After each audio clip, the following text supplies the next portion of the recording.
you remember last year or the year before that or even the year before that when Fuji discontinued another film? Yeah, we should just come to expect it annually now. But this time, more specifically, Color 160 NS. As soon as Fujifilm sent out that document proclaiming to the world another fallen hero, I went to every film photographer's favorite website, eBay. There I grabbed myself a minty pro pack of 120 film and waited eagerly at the door. So now when my grandkids would ask, hey grandpa, what was Fujifilm 160 NS like back in the day? I wouldn't have to lie to those little brats and make up some bullshit like I normally do. Also mentioned in that little letter was a doomsday date that they would stop shipping the film, which is in March 2022, which is like, I'm out. So I thought this would be a great time to review the film that is no longer being produced. Then maybe at the end you could see if it's worth the now inflated eBay price.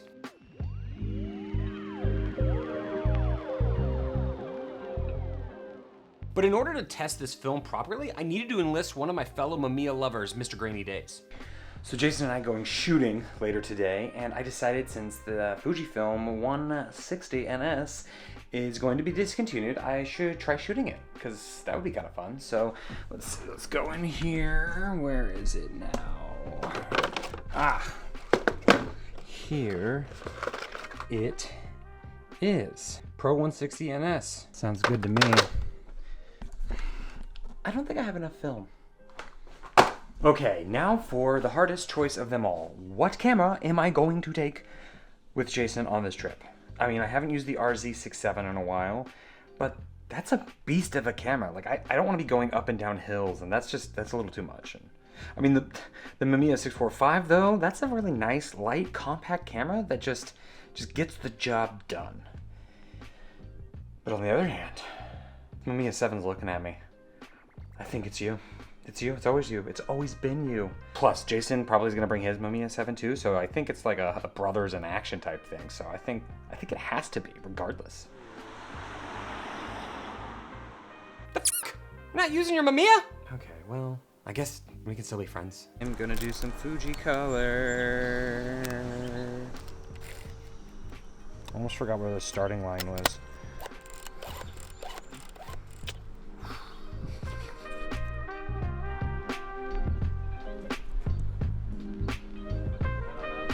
Yeah.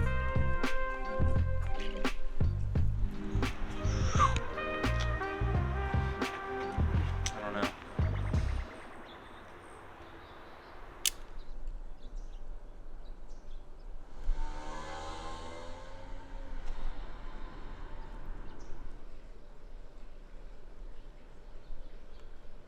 The one thing you can always really count on when living in California is the amazing sunsets. And today was no exception. As soon as we parked, we were greeted by that golden piss-colored light. So good. When was the last time you used this camera? It's been a minute.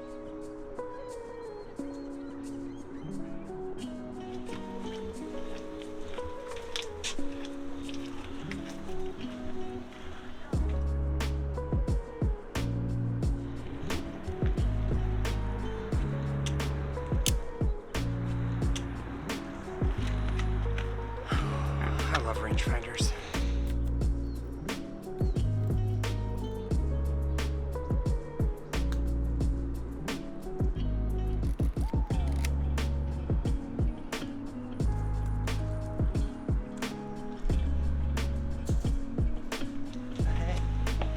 Nice ass.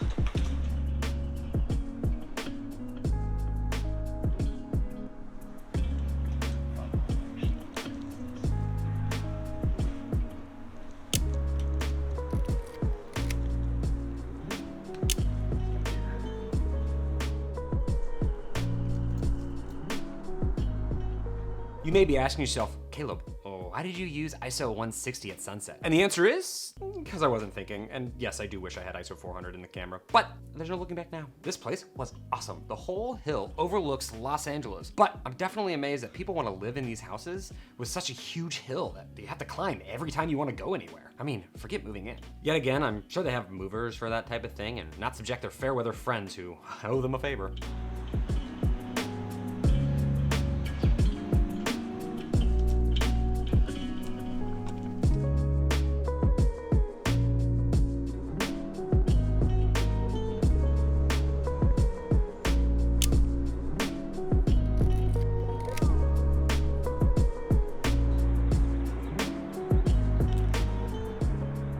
One thing that I noticed when looking at these first few images is the very pleasing soft tones I was getting from the Fujicolor film. 160 NS is the less contrasty film in their lineup that is made for a more pleasing skin tone, or whatever that means. But, I mean, look at this handsome devil.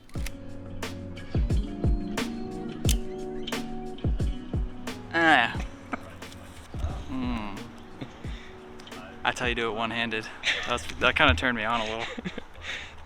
I'm glad to turn you on and not me.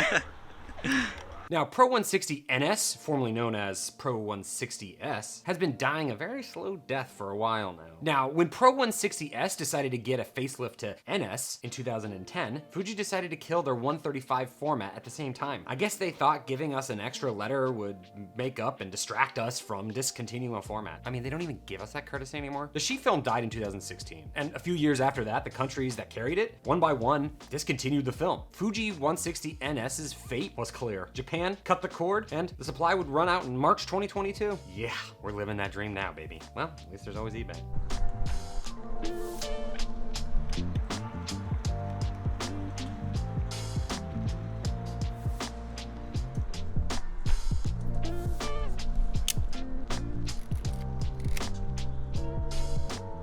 Can I get a good exposure here?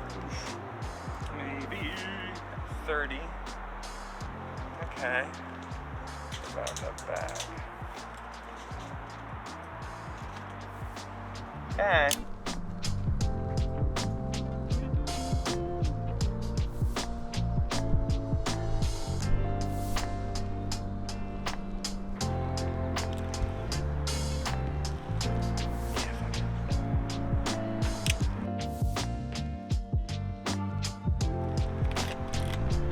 Oh, I'm done. Ooh,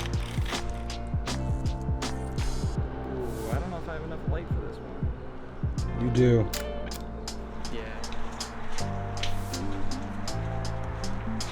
See, that's why you keep rubber bands with you kids. What do I not have with me? A rubber band.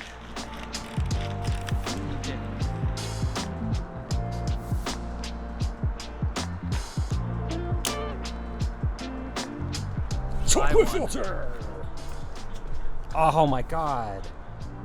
Damn it, bro.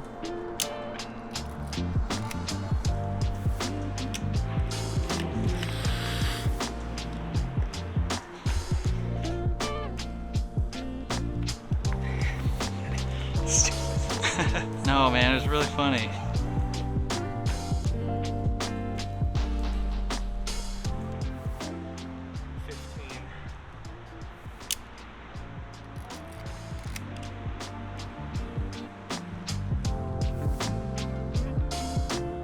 Unfortunately, the sun was getting way too low in the sky for me to finish up this roll.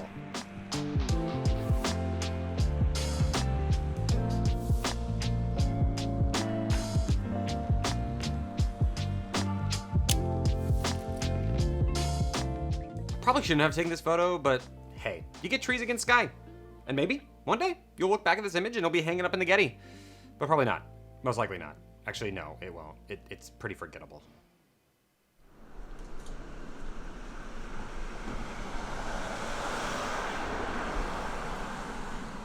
Smells like sewer water.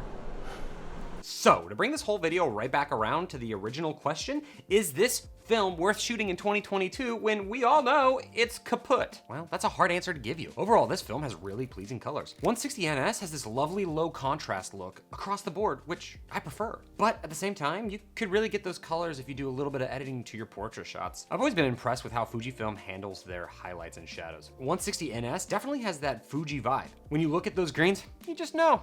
You're looking at a Fuji image. It's really a shame that most of their films just really didn't survive the snap. I'd say if you can swing it, pick up a Pro Pack. You can still get them on eBay for around $70 new. Sure, you can also get Kodak 160 for around 50 bucks or Kodak 400 for around $60, but when this stuff goes, it's over. I mean, what does Fuji expect from us now? For us to be okay with Fujifilm simulations and their digital camera bodies? Yeah, no, that's probably exactly what they want. I really do love the subtle neutral saturation that this film gives you, and if you want to bake that look to your apple pie, I'd say go for it. Just give us film. Well, that'll do for me today.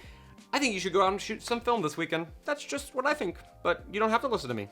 But you chose to watch this, theoretically, so I don't know, why don't you? Okay, bye!